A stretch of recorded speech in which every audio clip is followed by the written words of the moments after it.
তিনি সেই ব্যক্তি যার কথা নবী সাল্লাল্লাহু আলাইহি ওয়াসাল্লাম যখন আলোচনা করতেন তখন বলতেন যে বেলাল, যখনই আল্লাহ আমাকে জান্নাত দেখান তখন তোমার পায়ের আওয়াজ আমি আগে আগে শুনতে পাই। তুমি কি এমন আমল করো? তিনি বলছেন, আমি তো এক্সট্রা এমন কোনো আমল করি না, তবে যখনই আমার ওযু ছুটে যায় তখন আমি আবার ওযু করি এবং সেই ওযু দিয়ে আমি 2 রাকাত নামাজ পড়ি, তাহিয়াতুল ওযু। বেলাল রাদিয়াল্লাহু আনহুর কথা, তাকে কিভাবে পিটানো হয়েছে আপনারা সবাই কম বেশি জানেন। আরবের জাস্ট গরমে যদি একটা ওমরা করেন তাহলেই বুঝতে পারবেন যে গরমটা কেমন হতে পারে। তো একদিন আমাদেরকে রাস্তায় নামাজ পড়তে হয়েছে, এত ভিড় ছিল, ওখানে সেজদা দেওয়ার মতো কোনো পরিবেশ থাকে না, এত এত মানে গরম। ওখানে দাঁড়িয়ে থাকলে আপনার পায়ে মনে ফসকা পড়বে। ওখানে একটা মানুষকে সারাদিন শুইয়ে রাখা হলে উত্তপ্ত বালুর মধ্যে উপরে যদি পাথর চাপা দেওয়া হয় আর সে তখনও বলতে থাকছে আহাদুন আহাদ, আল্লাহ এক, আল্লাহ এক, তাহলে তার ইমানের জজবা চিন্তা করে। এই জীবন মহাকাব্য রচনা করেছে। এই জন্য বেলাল রাদিয়াল্লাহু আনহু সেই ব্যক্তি যিনি মক্কা বিজয়ের পরে কাবা ঘরের ছাদে উঠে আজান দিয়েছেন। সুবহানাল্লাহ, চিন্তা করা যায়। তিনি সেই ব্যক্তি যার কথা নবী সাল্লাল্লাহু আলাইহি ওয়াসাল্লাম যখন আলোচনা করতেন তখন বলতেন যে বেলাল, যখনই আল্লাহ আমাকে জান্নাত দেখান তখন তোমার পায়ের আওয়াজ আমি আগে আগে শুনতে পাই। তুমি কি এমন আমল করো? তিনি বলছেন, আমি তো এক্সট্রা এমন কোনো আমল করি না, তবে যখনই আমার ওযু ছুটে যায় তখন আমি আবার ওযু করি এবং সেই ওযু দিয়ে আমি 2 রাকাত নামাজ পড়ি, তাহিয়াতুল ওযু। এটা আমরা আমল করার চেষ্টা করবো। আল্লাহ পাক আমাকে তৌফিক দান করেন, আপনাদেরকে তৌফিক দান করেন। উহুদ যুদ্ধ চলছে, শুরু হবে যুদ্ধ, সবাই শুনছে। ঠিক সেই সময় একজন সাহাবী হানজালা রাদিয়াল্লাহু আনহু সদ্য বিয়ে করেছেন, বাসর করেছেন গত রাতে, ফরজ গোসল করার সময় পান নাই, যুদ্ধের ডাক এসেছে, চলে গেছেন এবং যুদ্ধ করতে করতে তিনি শহীদ হয়েছেন। যুদ্ধের পরে তার লাশটাকে দেখা গেল যে সেই লাশটা মাটি থেকে শূন্যে ভেসে আসে এবং লাশ থেকে পানি ঝরে পড়তেছে। নবীজি বললেন যে সাল্লাল্লাহু আলাইহি ওয়াসাল্লাম যে ফেরেশতারা তাকে গোসল দিচ্ছে। এটাও মহাকাব্য, এগুলো মহাকাব্য, রচনা করে যাওয়া মহাকাব্য। তো হানজালা রাদিয়াল্লাহু আনহুর এই ঘটনাটা আপনারা পড়বেন। এরপরে অনেক আছে, আমি বলতে থাকলে অনেক সময় চলে যাবে। হামজা রাদিয়াল্লাহু আনহু নাম শুনেছেন? হামজা রাদিয়াল্লাহু আনহু উহুদের দিনে এমনভাবে যুদ্ধ করছিলেন যে তাকে যে হত্যা করেছে সেও বলেছে যে সে এমনভাবে যুদ্ধ করছিল যে মনে হচ্ছিল সে একজন উড়ন্ত বাজ পাখি। সামন থেকে আমি তাকে আঘাত করার কোনো সুযোগ পাই নাই, পিছন থেকে পাথরের পিছন থেকে তাকে আমি দূর থেকে একটা বর্ষা নিক্ষেপ করেছিলাম, এই বর্ষা গিয়ে তার নাভির নিচে গিয়ে লাগে, পিছন দিয়ে বের হয়ে যায়। কিন্তু এই অবস্থাতেও তিনি তরোয়াল নিয়ে আমার দিকে তেড়ে আসতেছিলেন আমাকে মারার জন্য, কিন্তু তিনি পেরে ওঠেন নাই, পড়ে গেছে। তারপরে তার লাশকে চিরে ফেলা হয় এবং কলিজাটা বের করে দাঁত দিয়ে কামড়ে খাওয়ার চেষ্টা করা হয়েছে। হামজা রাদিয়াল্লাহু আনহু ছিলেন বদর যুদ্ধের সবচেয়ে শ্রেষ্ঠ সাহাবী, বীর সাহাবী, যার হাতে অনেক কাফের মারা গেছে। এই জন্যে উতবা, শাইবা এদের এক পরিবারের পক্ষ থেকে একটা আক্রোশ ছিল যে যুদ্ধে জিতিয়ে না জিতে হামজাকে মারতে হবে। এই জন্য ওয়াহশী নামক একজন ব্যক্তিকে তারা হায়ার করেছিল। পরবর্তীতে সেই ওয়াহশী তিনিও ইসলাম কবুল করেছেন আলহামদুলিল্লাহ। তাকে অনেকে হামজার কাতেল বলত। পরে মুসাইলামা কাযযাবের হত্যা আল্লাহ পাক এই ওয়াহশীর হাতে করেছেন। সুবহানাল্লাহ, আল্লাহ পাক তাকদীর ঘুরিয়ে দিয়েছিলেন। হামজা রাদিয়াল্লাহু আনহুর এই আত্মত্যাগটা কিন্তু ইতিহাস হয়ে আছে, মহাকাব্য হয়ে আছে না? এমন এত মহব্বত নবী সাল্লাল্লাহু আলাইহি ওয়াসাল্লাম তাকে করতেন, এত মহব্বত করতেন যে ওয়াহশী যখন ইসলাম কবুল করতে আসছেন জিজ্ঞাসা করছেন যে তুমি কিভাবে কাইফা কতালতাল হামজা, হামজাকে কিভাবে হত্যা করেছিলে? তিনি ব্যাখ্যা করলেন এইভাবে হত্যা করেছে। তখন নবীজি বললেন যে যদি তুমি আমার থেকে তোমার চেহারাটাকে দূরে রাখতে পারো তাহলে সেটাই করো। মানে তার হাতে ইসলামের বায়াত নিয়েছেন, ইসলাম কবুল করলেন, তারপরে নবীজি বললেন যদি তুমি তোমার চেহারাটাকে আমার থেকে দূরে রাখতে পারো দূরে রেখো। আর আমরা তো বিগত 20-30 বছরের মানে অগণিত জুলুমকে জাতীয় ক্ষমা ঘোষণা করতে চাচ্ছি। হ্যাঁ, ভাবখানা এমন যে আমি মক্কা বিজয় করছি। আপনারা কি মক্কা বিজয় করছেন যে সবাইকে গণমাফ করতে যাচ্ছেন? আবু সাঈদের কেসাস কবে হবে? আবু সাঈদের কেসাস কবে হবে এটা দেখার অপেক্ষায় আছি আমি। মুগ্ধদের কেসাসটা কবে হয় সেটা দেখার অপেক্ষায় আছি আমি। তাদের সময় মাঠে যারা ছিল, যারা নির্দেশ দিয়েছে, যারা পিছনে ছিল, যারা পর্দার আড়ালে ছিল, তাদের কি হয় পরিণতি শেষ পর্যন্ত এটা আমরা দেখার অপেক্ষায় আছি। তবে আমাদের আশঙ্কা যে আপনারা আইনের ফাঁকফোকর দিয়ে এদেরকে অনেককেই বের করে দিবেন, এটা আমাদের আশঙ্কার জায়গা। এই অবস্থা যদি হয় তাহলে শহীদদের সাথে গাদ্দারি হয়ে যায়। এত বেশি ভালো হইতে হয় না সবসময়, এত বেশি না। জালেমকে তার শাস্তি দিতে হবেই, আইনের একদম সুশাসন নিশ্চিত করতে হবে। না হলে দেখবেন এরা যদি পার পেয়ে যায়, এরা অন্য সুরতে এসে আবার জুলুম করবে না, কোনো গ্যারান্টি নেই, কোনো গ্যারান্টি নেই। আপনাদেরকে একটা কথা বলে রাখি, বদর যুদ্ধের সময় 70 জন বন্দী হয়েছিল, মনে আছে? এই বন্দীদের ব্যাপারে কি করা হবে, এই বন্দীদের ব্যাপারে কি করা হবে মাশওয়ারা হচ্ছে, অনেকের অনেক মত। এখানে উমর ইবনুল খাত্তাবের একটা মত ছিল, নাম তো শুনেছেন। উমর রাদিয়াল্লাহু আনহুর মত হচ্ছে, ইয়া রাসূলুল্লাহ, সবগুলাকে হত্যা করতে হবে। কেন? আল্লাহ পাক বলেছেন নূহ আলাইহিস সালামের কণ্ঠে, রব্বি লা তাযার আলাল আরদি মিনাল কাফিরিনা দাইয়ারা ইন্নাকা ইন তাযারহুম ইউদিল্লু ইবাদাক ওয়া লা ইয়ালিদু ইল্লা ফাজিরান কাফার। আল্লাহ, তুমি এই জমিনের মধ্যে, নূহ আলাইহিস সালাম এই দোয়াটা করেছিলেন, আল্লাহ তুমি এই জমিনের মধ্যে একটা কাফেরকে অবশিষ্ট রেখো না। এটা ওই সময়কার কথা বলছে, যখন মহাপ্লাবন আসবে তার আগের কথা। তিনি 950 বছর দাওয়াত দিয়েছিলেন। দাওয়াত দিয়ে যখন এই অবস্থা, 40 জন মানুষ ইসলাম কবুল করছে আর কি, তখন তিনি এই দোয়াটা করতে বাধ্য হয়েছিলেন এবং আল্লাহ পাক সেই দোয়া কবুলও করেছিলেন, সবাইকে সমূলে ধ্বংস করেছিলেন। তো উমর রাদিয়াল্লাহু আনহু বলছেন, ইয়া রাসূলুল্লাহ, বদরের এই বন্দীদের ব্যাপারে আমার মাশওয়ারা হচ্ছে এটা, মুক্তিপণের দরকার নাই। হ্যাঁ, ওদেরকে অন্য কোনো দিকে ফোকাস করার দরকার নাই, এদের সবগুলোকে গর্দান নামাই দেন, শেষ, খালাস। এরা যদি থাকে পরে আপনার বিরুদ্ধে আবার ষড়যন্ত্র করবে। তো শেষমেশ তার রায়টা কিন্তু কবুল করা হয় নাই, বরং রক্তপণ এবং মুক্তিপণ নেওয়া হয়েছে এবং আরো অনেক পদ্ধতি অবলম্বন করা হয়েছে। কিন্তু সূরা আনফালে আল্লাহ রাব্বুল আলামিন ওমর রাদিয়াল্লাহু আনহুর এই মতটার প্রশংসা করেছে, পড়ে দেখেন আপনারা। তাই খুব বেশি ভালো হইতে চান না আপনারা, এত বেশি ভালো হওয়ার দরকার। হ্যাঁ, যে মামা চাচা খালু ধরে ধরে এভাবে পার করে দিয়ে না, ও পার পেয়ে গেলে পরের বার আপনাকে পার করবে না। আপনারা ভুল করতেছেন। যাদের হাতে এরকম 100-200 ক্রস ফায়ারের রক্ত লেগে আছে, এদেরকে যদি আপনি মাফ করে দেন, তাহলে আপনার চেয়ে বড় আহাম্মক বোকা আর পৃথিবীতে কেউ নাই। কি বলেন এগুলো? ইসলামের বিধান হচ্ছে একজন মানুষকে যদি কেউ হত্যা করে অন্যায়ভাবে, তাকেও শাস্তির আওতায় এনে মৃত্যুদণ্ড কার্যকর করতে হবে। আর যাদের হাতে এরকম 10টা 20টা 30টা করে ক্রস ফায়ারের রক্ত লেগে আছে, আপনি ওদেরকে মাফ করে দিবেন? এত বেশি ভালো হইতে ইসলাম শিখায়নি তো আমাদের। এগুলো তো ভালো না, এগুলো বোকামি। এগুলো কি? এগুলো তো ভালো না, এগুলো হচ্ছে কি বোকামি। ইসলাম শিখায় আমাদেরকে ডিপ্লোম্যাটিক হতে, ম্যাচিউরড হতে। সুবহানাল্লাহ। আমি এগুলো দেখে খুব আসলে হতাশ, তাই একটু আক্রোশের কথা বলে ফেললাম, কিছু মনে করুন। মানে আমি বুঝি না, আমরা এই সাইকোলজির সাথে যাই না। একজন ব্যক্তি যদি 10টা মানুষকে এভাবে নির্মমভাবে খুন করতে পারে, জবাই করে দিতে পারে, আপনারা তো জানেন না বিষয়গুলো। মানে একটা রুমে গিয়ে একদম বেধর পিঠে একজনকে হাত পা ভেঙে দিয়ে পরের পাশের রুমে এসে ভিডিও গেমস খেলতেছে, পাবজি ভিডিও গেমস খেলতেছে। এই মানুষগুলোকে আপনি যদি মাফ করে দেন, তাহলে তো আসলেই বলবো যে আপনার চেয়ে বড় আহাম্মক আর গর্ধপ আর কি বলবো, কি শব্দ ইউজ করবো, আপনার চেয়ে মানে জাতির প্রতারক, জাতীয় প্রতারক আর কেউ নাই।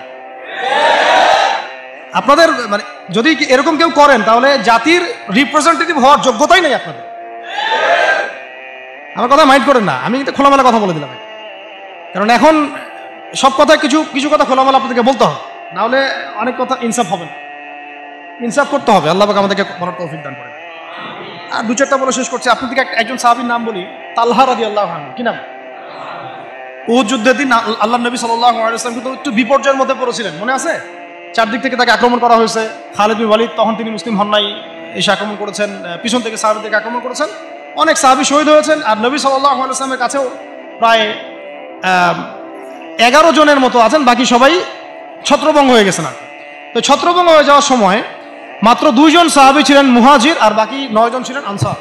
তো একে একে আনসার সাহাবীরা শহীদ হতে লাগলেন, আর 2 জন মুহাজির সাহাবীর মধ্যে একজন সাদ বিন আবি ওয়াক্কাস, একজন হচ্ছেন তালহা বিন উবাইদুল্লাহ রাদিয়াল্লাহু আনহু। সাদ রাদিয়াল্লাহু আনহু তীর ছুটছেন। আল্লাহ নবী সাল্লাল্লাহু আলাইহি ওয়াসাল্লাম তাকে লক্ষ্য করে বলছেন, হে সাদ, আমার পিতামাতা তোমার প্রতি কুরবান হয়ে যাক, তুমি তীর ছুড়ো। সুবহানাল্লাহ।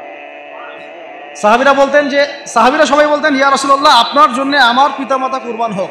আর আল্লাহ নবীজি নিজে বলেছেন, হে সাদ, তোমার জন্য আমার পিতামাতা কুরবান হোক। এই একমাত্র সাহাবী যিনি ইসলামের ইতিহাসে প্রথম তীর নিক্ষেপ করেছিলেন, সাদ বিন আবি ওয়াক্কাস রাদিয়াল্লাহু আনহু। আর তালহা রাদিয়াল্লাহু আনহু তরোয়াল চালাচ্ছিলেন।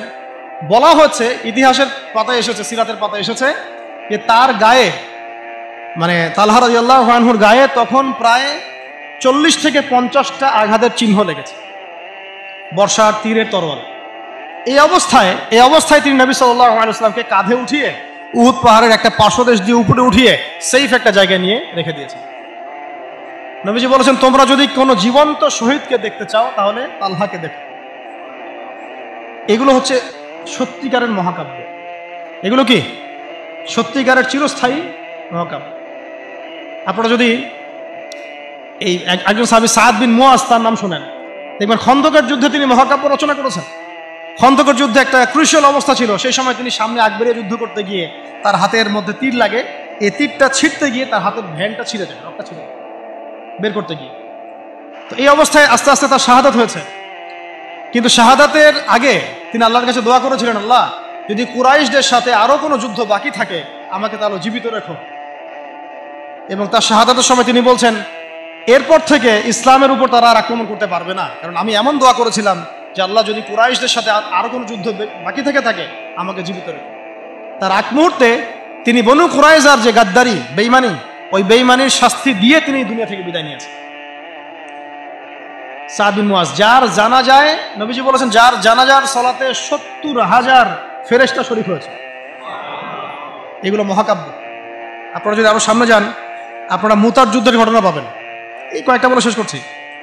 এটা বলতে গেলে আসলে আমি নিজেকে ধরে রাখতে পারি না, আর ধরে রাখার মতো আসলে অবস্থাও না। ইসলামের ইতিহাসের সবচাইতে মানে মর্মান্তিক যুদ্ধ হচ্ছে মুতার যুদ্ধ, সবচেয়ে মর্মান্তিক। বদর, উহুদ, খন্দক, খায়বার যত যুদ্ধ আছে এগুলো যুদ্ধ অনেক বড় মাপের। মুতার যুদ্ধের প্রেক্ষাপট এবং সিচুয়েশনটা সম্পূর্ণ ডিফারেন্ট। এখানে আপনাদেরকে আমি 3 জন শ্রেষ্ঠ বীরের মহাকাব্য শোনাচ্ছি। কয়জন? 3 জন শ্রেষ্ঠ বীর পুরুষের মহাকাব্য। নবী সাল্লাল্লাহু আলাইহি ওয়াসাল্লাম একজন সাহাবীকে পাঠালেন, তার নাম হচ্ছে হারিস বিন উবাইদা। কি নাম বলেন? হারিস বিন উবাইদা, তুমি এই চিঠিটা নিয়ে যাও।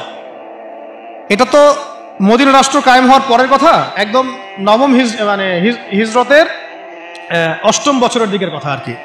তখন ততদিন হুদাইবিয়ার সন্ধিও হয়ে গেছে এবং কাজা উমরা আদায় হয়ে গেছে এবং খায়বার যুদ্ধ জয় হয়ে গেছে। খায়বারের পরের কথা এটা আর কি, যে হারিস বিন উবাইদা, তুমি এই চিঠিটা নিয়ে যাও, ওই রোমকদের কাছে যাবে। তখন তো সুপার পাওয়ার 2টা, রোমানরা এবং পার্সিয়ানরা। তো এখনকার ওই যে এই কন্টিনেন্টের ন্যাটো আর ওই কন্টিনেন্টের চায়না রাশিয়ার মতো যেতে পারতেছে। তো সে গেল ওখানে। সুরাহবিল আল গাসসানি একজন শাসক ছিলেন ওইখানকার সিরিয়ার। তো সে ওই চিঠিটা দেখে বলতেছে যে আচ্ছা ঠিক আছে, বসো, দেখি কি করা যায়। চিঠিতে লিখা আছে, ইসলাম কবুল করেন, আল্লাহ পাক শান্তি বর্ষণ করবেন, আসলিম তাসলিম। ওই যে নবী সাল্লাল্লাহু আলাইহি ওয়াসাল্লাম চিঠি আছে না একটা রাষ্ট্রপ্রধানদের কাছে, তো সে চিঠি পড়ে উদ্ধত আচরণ। আমি এখানকার আমির, আমাকে ওই মক্কার মেষপালকরা চিঠি পাঠায়? কে চিঠি নিয়ে আসছে? যে হারিস বিন উবাইদা। আচ্ছা, ওকে বসাও। হারিস বিন উবাইদা রাদিয়াল্লাহু আনহুকে, রাষ্ট্রদূত কিন্তু তিনি, রাষ্ট্রদূতকে তারা নির্মমভাবে হত্যা করল। কথা বুঝতে পারছেন? এবার নবী সাল্লাল্লাহু আলাইহি ওয়াসাল্লামের কাছে খবর যখন আসছে রাষ্ট্রদূতকে হত্যা করেছে, আমার সাহাবীকে, কয়জন সাহাবীকে হত্যা করেছে? 10 জন, 20 জন, 100 জন না একজন সাহাবীকে হত্যা করার প্রতিশোধ নেওয়ার জন্য নবী সাল্লাল্লাহু আলাইহি ওয়াসাল্লাম 3000 বাহিনীর একটা জিহাদি কাফেলা তৈরি করলেন। আমাদের উম্মতের মুহাম্মদ সাল্লাল্লাহু আলাইহি ওয়াসাল্লামের কাছে কোরআন আসার পরে কিয়ামত পর্যন্ত যত ঘটনা ঘটবে, এই পুরো ঘটনার ইতিহাসের প্রথম শহীদ হচ্ছেন এই সুমাইয়া রাদিয়াল্লাহু আনহা। সর্বপ্রথম রক্ত দিয়ে দিন কায়েমের, রক্ত দিয়ে দিন প্রতিষ্ঠার এই মহাকাব্য রচনা করে গেছেন সুমাইয়া রাদিয়াল্লাহু আনহা। তারা কি দুনিয়ার কোনো স্বার্থে রক্ত দিয়েছিলেন? হ্যাঁ, তারা কি উপদেষ্টা হওয়ার জন্য রক্ত দিয়েছিলেন? তারা কি কোনো রাষ্ট্র ক্ষমতা পাওয়ার জন্য রক্ত দিয়েছিলেন? গনিমত পাওয়ার জন্য? শুধু এক আল্লাহকে রাজি খুশি করার জন্য তারা এই কাজগুলো করেছে। পরবর্তীতে আল্লাহ পাক তাদেরকে গনিমতও দিয়েছেন, রাষ্ট্রও দিয়েছেন, রাষ্ট্র ক্ষমতাও দিয়েছেন, সবই দিয়েছেন। তাদের কারো উদ্দেশ্য ছিল না, তাদের উদ্দেশ্য ছিল দিন প্রতিষ্ঠা করা, দিনকে প্রচার করা, প্রতিষ্ঠা করা, মানুষের মাঝখানে ছড়িয়ে দেওয়া আল্লাহ কালিমা লা ইলাহা ইল্লাল্লাহ মুহাম্মাদুর রাসূলুল্লাহ প্রতিষ্ঠা করা। আমাদের এই অভ্যুত্থানগুলা, বিপ্লবগুলোর যেন নিয়াত ঠিক থাকে, কথাটা বলার উদ্দেশ্য এটাই। অপোজিটে একটা দলিল আপনাকে দিয়ে যাচ্ছে আজকে। খায়বার যুদ্ধ থেকে ফেরার সময় নবী সাল্লাল্লাহু আলাইহি ওয়াসাল্লামের সাথে আরেকটা যুদ্ধ হয়ে গেছে। ইহুদিরা লুকায় ছিল, ওৎপেতে ছিল, দূর থেকে তীর নিক্ষেপ করেছে। নবী সাল্লাল্লাহু আলাইহি ওয়াসাল্লাম এবং সাহাবীরা এটাকে প্রোটেক্ট করেছেন। একদিন দুই দিন ওখানে থাকতে হয়েছে। এর মধ্যে একটা তীর এসে আল্লাহ নবী সাল্লাল্লাহু আলাইহি ওয়াসাল্লামের এই যে খাদেম, একটা খাদেম, সম্ভবত তার নাম মিদআম, কি নাম, এই মিদআমের বুকে এসে লাগে এবং সে মারা যায়। সাহাবীরা বলতে থাকেন যে সে কত সৌভাগ্যবান, নবীর খাদেম ছিল, শহীদ হয়ে গেল। নবীজি বলছেন না, লা, বরং আমি ওকে জাহান্নামে দেখতেছি, নাউযুবিল্লাহ। তখন সাহাবীরা অবাক হয়ে জিজ্ঞাসা করলেন যে এটার পিছনে কারণ কি? নবী সাল্লাল্লাহু আলাইহি ওয়াসাল্লাম বলেন খায়বার যুদ্ধের গনিমত থেকে একটা চাদর না বলে নিয়েছিল এই কারণে। খায়বার যুদ্ধের গনিমত থেকে একটা চাদর না বলে নেয়ার কারণে এই অবস্থা হয়েছে।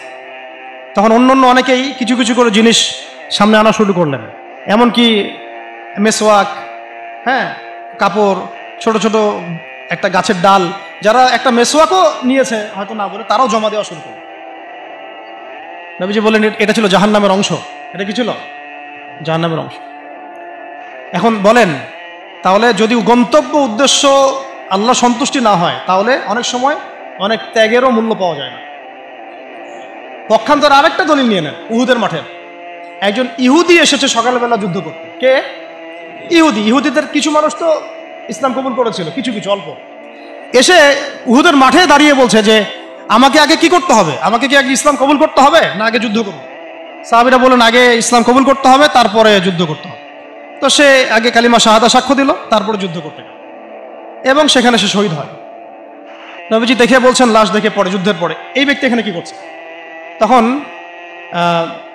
সাহাবীরা বললেন যে ইনি সকালবেলা ইসলাম কবুল করেছেন, যুদ্ধ করে শহীদ হয়েছে। নবী সাল্লাল্লাহু আলাইহি ওয়াসাল্লাম এবার বললেন যে আমিলা কলিল ওয়া উজিরা কাসীর, এই ব্যক্তি তো অল্প আমল করেছে, এক ওয়াক্ত নামাজও পড়ে নাই, কিন্তু বিশাল পুরস্কার পেয়ে গেল। সুবহানাল্লাহ। কিসের বদৌলতে? ওই যে আদর্শ ইন্টেনশনটা চেঞ্জ ছিল, তারা আল্লাহর দিনকে প্রতিষ্ঠার জন্য লড়াই করেছেন, কিন্তু সেই ব্যক্তি মিদআম, সে কিন্তু এই জন্য করেন। বুঝতে পারছি? এরকম অসংখ্য ঘটনা আছে। যেমন ইয়াসির রাদিয়াল্লাহু আনহু, এই সুমাইয়া রাদিয়াল্লাহু আনহুর স্বামী, তাকেও একইভাবে হত্যা করা হয়েছে। তিনিও মহাকাব্য রচনা করেছেন। যদি আমরা দেখি বেলাল রাদিয়াল্লাহু আনহুর কথা, তাকে কিভাবে পিটানো হয়েছে আপনারা সবাই কম বেশি জানেন। আরবের জাস্ট গরমে যদি একটা উমরা করেন তাহলেই বুঝতে পারবেন যে গরমটা কেমন হতে পারে। কয়েকদিন আমাদেরকে রাস্তায় নামাজ পড়তে হয়েছে, এত ভিড় ছিল, ওখানে সেজদা দেওয়ার মতো কোনো পরিবেশ থাকে না, এত এত মানে গরম। ওখানে দাঁড়িয়ে থাকলে আপনার পায়ে মনে ফোসকা পড়বে। ওখানে একটা মানুষকে সারাদিন শুইয়ে রাখা হলে উত্তপ্ত বালুর মধ্যে, উপরে যদি পাথর চাপা দেওয়া হয়, আর সে তখনও বলতে থাকছে আহাদুন আহাদ, আল্লাহ এক, আল্লাহ এক, তাহলে তার ইমানের জজবা চিন্তা করে। এই জীবন মহাকাব্য রচনা করেছে। এই জন্য বেলাল রাদিয়াল্লাহু আনহু সেই ব্যক্তি যিনি মক্কা বিজয়ের পরে কাবা ঘরের ছাদে উঠে আজান দিয়েছেন। সুবহানাল্লাহ। চিন্তা করা যায়? তিনি সেই ব্যক্তি যার কথা নবী সাল্লাল্লাহু আলাইহি ওয়াসাল্লাম যখন আলোচনা করতেন তখন বলতেন যে বেলাল, যখনই আল্লাহ আমাকে জান্নাত দেখান তখন তোমার পায়ের আওয়াজ আমি আগে আগে শুনতে পারি। তুমি কি এমন আমল করো? তিনি বলছেন আমি তো এক্সট্রা এমন কোনো আমল করি না, তবে যখনই আমার ওযু ছুটে যায় তখন আমি আবার ওযু করি এবং সেই ওযু দিয়ে আমি 2 রাকাত নামাজ পড়ি, তাহিয়াতুল ওযু। এটা আমরা আমল করার চেষ্টা করবো। আল্লাহ পাক আমাকে তৌফিক দান করেন, আপনাদেরকে তৌফিক দান করেন। উহুদ যুদ্ধ চলছে, শুরু হবে যুদ্ধ, সবাই শুনছে। ঠিক সেই সময় একজন সাহাবী হানজালা রাদিয়াল্লাহু আনহু সদ্য বিয়ে করেছেন, বাসর করেছেন গত রাতে, ফরজ গোসল করার সময় পান নাই, যুদ্ধের ডাক এসেছে, চলে গেছেন এবং যুদ্ধ করতে করতে তিনি শহীদ হয়েছেন। যুদ্ধের পরে তার লাশটাকে দেখা গেল যে সেই লাশটা মাটি থেকে শূন্যে ভেসে আছে এবং লাশ থেকে পানি ঝরে পড়তেছে। নবীজি বললেন যে সাল্লাল্লাহু আলাইহি ওয়াসাল্লাম যে ফেরেশতারা তাকে গোসল দিচ্ছে। এটাও মহাকাব্য, এগুলো মহাকাব্য, রচনা করে যাওয়া মহাকাব্য। তো হানজালা রাদিয়াল্লাহু আনহুর এই ঘটনাটা আপনারা পড়বেন। এরপরে অনেক আছে, আমি বলতে থাকলে অনেক সময় চলে যাবে। হামজা রাদিয়াল্লাহু আনহু নাম শুনেছেন? হামজা রাদিয়াল্লাহু আনহু উহুদের দিনে এমনভাবে যুদ্ধ করছিলেন যে তাকে যে হত্যা করেছে সেও বলেছে যে সে এমনভাবে যুদ্ধ করছিল যে মনে হচ্ছিল সে একজন উড়ন্ত বাজ পাখি। সামন থেকে আমি তাকে আঘাত করার কোনো সুযোগ পাই নাই, পিছন থেকে পাথরের পিছন থেকে তাকে আমি দূর থেকে একটা বর্ষা নিক্ষেপ করেছিলাম, এই বর্ষা গিয়ে তার নাভির নিচে গিয়ে লাগে, পিছন দিয়ে বের হয়ে যায়। কিন্তু এই অবস্থাতেও তিনি তরোয়াল নিয়ে আমার দিকে তেড়ে আসতেছিলেন আমাকে মারার জন্য, কিন্তু তিনি পেরে ওঠেন নাই, পড়ে গেছে। তারপরে তার লাশকে চিরে ফেলা হয় এবং কলিজাটা বের করে দাঁত দিয়ে কামড়ে খাওয়ার চেষ্টা করা হয়েছে। হামজা রাদিয়াল্লাহু আনহু ছিলেন বদর যুদ্ধের সবচেয়ে শ্রেষ্ঠ সাহাবী, বীর সাহাবী, যার হাতে অনেক কাফের মারা গেছে। এই জন্যে উতবা, শাইবা এদের এক পরিবারের পক্ষ থেকে একটা আক্রোশ ছিল যে যুদ্ধে জিতি আর না জিতে হামজাকে মারতে হবে। এই জন্য ওয়াহশী নামক একজন ব্যক্তিকে তারা হায়ার করেছিল। পরবর্তীতে সেই ওয়াহশী তিনিও ইসলাম কবুল করেছেন আলহামদুলিল্লাহ। তাকে অনেকে হামজার কাতেল বলত। পরে মুসাইলামা কাযযাবের হত্যা আল্লাহ পাক এই ওয়াহশীর হাতে করেছেন। সুবহানাল্লাহ, আল্লাহ পাক তাকদীর ঘুরিয়ে দিয়েছিলেন। হামজা রাদিয়াল্লাহু আনহুর এই আত্মত্যাগটা কিন্তু ইতিহাস হয়ে আছে, মহাকাব্য হয়ে আছে না?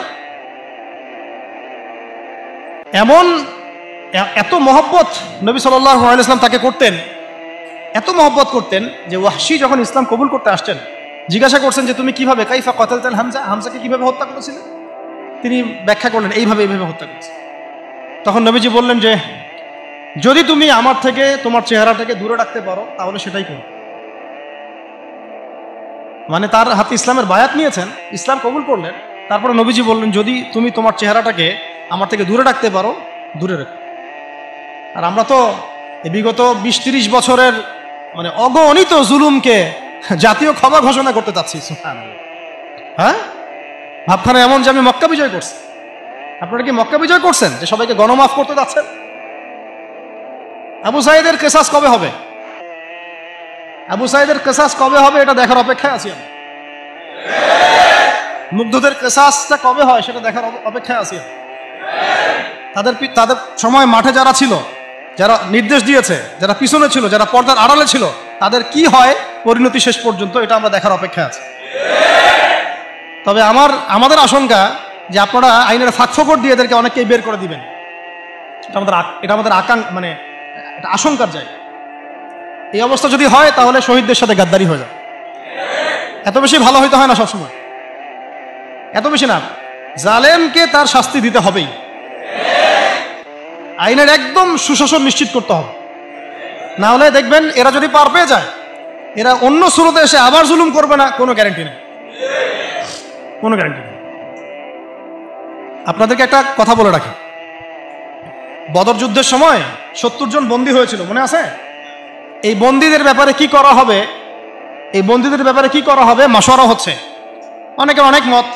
এখানে ওমর ইবনুল খাত্তাবের একটা মত ছিল, নাম তো শুনেছেন।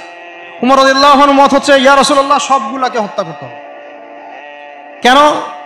আল্লাহ পাক বলেছেন নূহ আলাইহিস সালামের কণ্ঠে, রব্বি লা তাযার আলাল আরদি মিনাল কাফিরিনা দাইয়ারা ইন্নাকা ইন তাযারহুম ইউদিল্লু ইবাদাক ওয়া লা ইয়ালিদু ইল্লা ফাজিরুন কাফার। আল্লাহ তুমি এই জমিনের মধ্যে, নূহ আলাইহিস সালাম এই দোয়াটা করেছিলেন, আল্লাহ তুমি এই জমিনের মধ্যে একটা কাফেরকে অবশিষ্ট রেখো না। এটা ওই সময়কার কথা বলছে, যখন মহাপ্লাবন আসবে তার আগের কথা। তিনি 950 বছর দাওয়াত দিয়েছিলেন। দাওয়াত দিয়ে যখন এই অবস্থা, 40 জন মানুষ ইসলাম কবুল করছে আর কি, তখন তিনি এই দোয়াটা করতে বাধ্য হয়েছিলেন এবং আল্লাহ পাক সেই দোয়া কবুলও করেছিলেন, সবাইকে সমূলে ধ্বংস করেছিলেন। তো ওমর রাদিয়াল্লাহু আনহু বলছেন ইয়া রাসূলুল্লাহ বদরের এই বন্দীদের ব্যাপারে আমার মাশওয়ারা হচ্ছে এটা, মুক্তিপণের দরকার নাই। হ্যাঁ, ওদেরকে অন্য কোনো দিকে ফোকাস করার দরকার নাই, এদের সবগুলোকে গর্দান নামায় দেন, শেষ, খালাস। এরা যদি থাকে পরে আপনার বিরুদ্ধে আবার ষড়যন্ত্র করবে। তো শেষমেশ তার রায়টা কিন্তু কবুল করা হয় নাই, বরং রক্তপণ এবং মুক্তিপণ নেওয়া হয়েছে এবং আরো অনেক পদ্ধতি অবলম্বন করা হয়েছে। কিন্তু সূরা আনফালে আল্লাহ রাব্বুল আলামিন ওমর রাদিয়াল্লাহু আনহুর এই মতটার প্রশংসা করেছেন, পড়ে দেখেন আপনারা। তাই খুব বেশি ভালো হইতে চান না আপনারা, এত বেশি ভালো হওয়ার দরকার। হ্যাঁ, মামা চাচা খালু ধরে ধরে এভাবে পার করে দিয়ে না, ও পার পেয়ে গেলে পরের বার আপনাকে পার করবে না। আপনারা ভুল করতেছেন। যাদের হাতে এরকম 100-200 ক্রস ফায়ারের রক্ত লেগে আছে, এদেরকে যদি আপনি মাফ করে দেন তাহলে আপনার চেয়ে বড় আহাম্মক বোকা আর পৃথিবীতে কেউ নাই। কি বলেন এগুলো কথা? ইসলামের বিধান হচ্ছে একজন মানুষকে যদি কেউ হত্যা করে অন্যায়ভাবে, তাকেও শাস্তির আওতায় এনে মৃত্যুদণ্ড কার্যকর করতে হবে। আর যাদের হাতে এরকম 10টা 20টা 30টা করে ক্রস ফায়ারে রক্ত লেগে আছে, আপনি ওদেরকে মাফ করে দিবেন? এত বেশি ভালো হয়তো ইসলাম শিখায়নি তো আমাদের। এগুলো তো ভালো না, এগুলো বোকামি। এগুলো কি? এগুলো তো ভালো না, এগুলো হচ্ছে কি বোকামি। ইসলাম শিখায় আমাদেরকে ডিপ্লোম্যাটিক হতে, ম্যাচিউরড হতে। সুবহানাল্লাহ। আমি এগুলো দেখে খুব আসলে হতাশ, তাই একটু আক্রোশের কথা বলে ফেললাম, কিছু মনে করবেন না। মানে আমি বুঝি না, আমরা এই সাইকোলজির সাথে যাই না। একজন ব্যক্তি যদি 10টা মানুষকে এভাবে নির্মমভাবে খুন করতে পারে, জবাই করে দিতে পারে, আপনারা তো জানেন না বিষয়গুলো। মানে একটা রুমে গিয়ে একদম বেধর পিঠে একজনকে হাত পা ভেঙে দিয়ে পরের পাশের রুমে এসে ভিডিও গেমস খেলতেছে, পাবজি ভিডিও গেমস খেলতেছে। এই মানুষগুলোকে আপনি যদি মাফ করে দেন, তাহলে তো আসলেই বলবো যে আপনার চেয়ে বড় আহাম্মক আর গর্ধপ আর কি বলবো, কি শব্দ ইউজ করবো, আপনার চেয়ে মানে জাতির প্রতারক, জাতীয় প্রতারক আর কেউ নাই। আপনাদের মানে যদি এরকম কেউ করেন, তাহলে জাতির রিপ্রেজেন্টেটিভ হওয়ার যোগ্যতাই নেই আপনাদের। আমার কথা মাইন্ড করেন না, আমি কিন্তু খোলামেলা কথা বলে দিলাম। কারণ এখন সব কথা কিছু কথা খোলামেলা আপনাদেরকে বলতে হবে, না হলে অনেক কথা ইনসাফ হবে না। ইনসাফ করতে হবে, আল্লাহ পাক আমাদেরকে বলার তৌফিক দান করেন। আর 2-4টা বলে শেষ করছি। আপনাদেরকে একজন সাহাবীর নাম বলি, তালহা রাদিয়াল্লাহু আনহু। কি নাম? উহুদ যুদ্ধের দিন আল্লাহ নবী সাল্লাল্লাহু আলাইহি ওয়াসাল্লাম কিন্তু একটু বিপর্যয়ের মধ্যে পড়েছিলেন, মনে আছে? চারদিক থেকে তাকে আক্রমণ করা হয়েছে। খালিদ বিন ওয়ালিদ তখন তিনি মুসলিম হন নাই, এসে আক্রমণ করেছেন, পিছন থেকে সাহাবীদেরকে আক্রমণ করেছেন, অনেক সাহাবী শহীদ হয়েছেন। আর নবী সাল্লাল্লাহু আলাইহি ওয়াসাল্লামের কাছেও প্রায়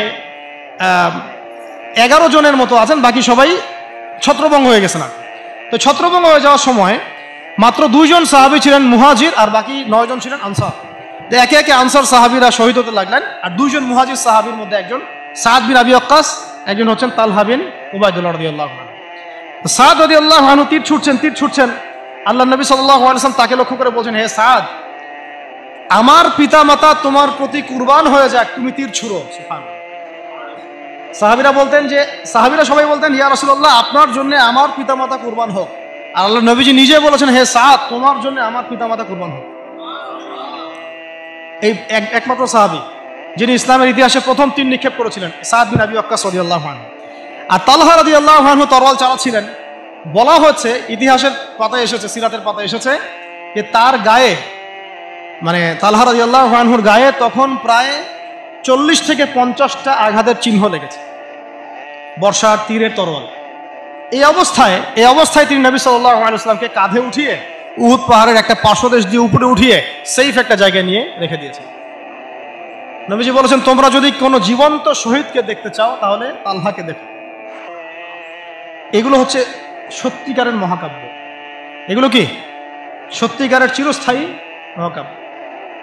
আপনারা যদি এই একজন সাহাবী সাদ বিন মুআজ, তার নাম শোনেন, দেখবেন খন্দকের যুদ্ধে তিনি মহাকাব্য রচনা করেছেন।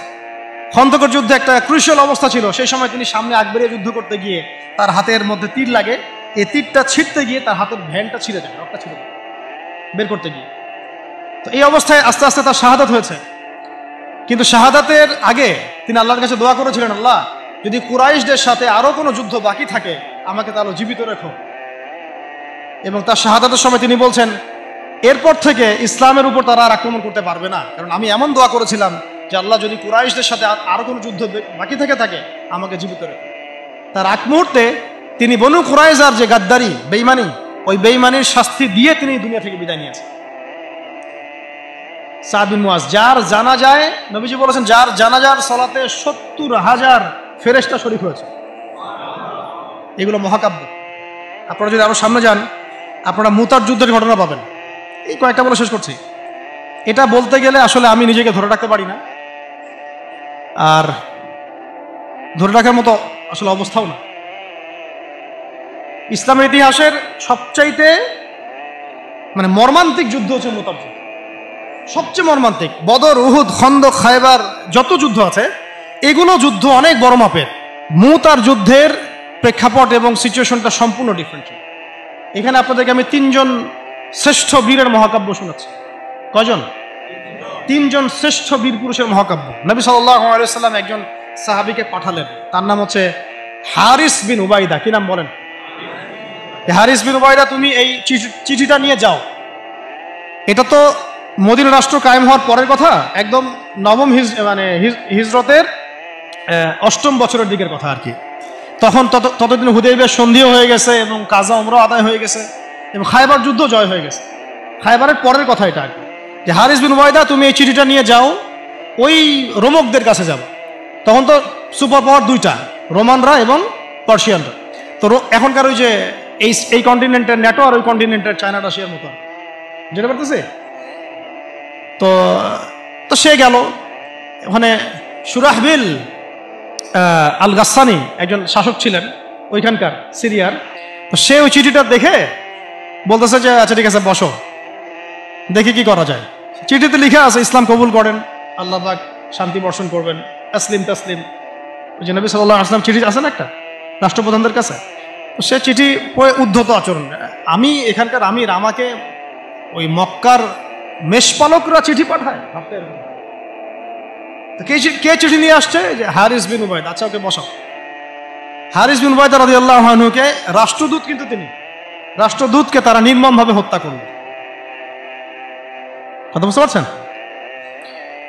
এবার নবী সাল্লাল্লাহু আলাইহি ওয়াসাল্লামের কাছে খবর যখন আসছে রাষ্ট্রদূতকে হত্যা করেছে, আমার সাহাবীকে, কয়জন সাহাবীকে হত্যা করেছে? 10 জন, 20 জন, 100 জন? একজন সাহাবীকে হত্যা করার প্রতিশোধ নেওয়ার জন্য নবী সাল্লাল্লাহু আলাইহি ওয়াসাল্লাম 3000 বাহিনীর একটা জিহাদি কাফেলা তৈরি করলেন। 3000 বাহিনী কাফেলায় তিনি নিজে নেতৃত্ব না দিয়ে বললেন যে এই কাফেলার নেতৃত্ব দিবে আমার প্রিয় ভাজন, তাকে তার পালক পুত্র বলা হতো এক সময়, যায়েদ ইবনে হারেসা রাদিয়াল্লাহু আনহু। কোন যায়েদ? তায়েফের সফরের সঙ্গী, তায়েফের সফরের একজন সাহাবী তার সাথে ছিল, তার নাম যায়েদ ইবনে হারেসা। যখন তায়েফবাসী নবীজিকে মারছিলেন, যায়েদ ইবনে হারেসা রাদিয়াল্লাহু আনহু তার বুক দিয়ে নবীকে জড়ায় ধরেছিলেন যে আমার গায়ে আঘাত লাগুক, তার গায়ে না লাগুক। এই সাহাবী যায়েদ ইবনে হারেসা রাদিয়াল্লাহু আনহু।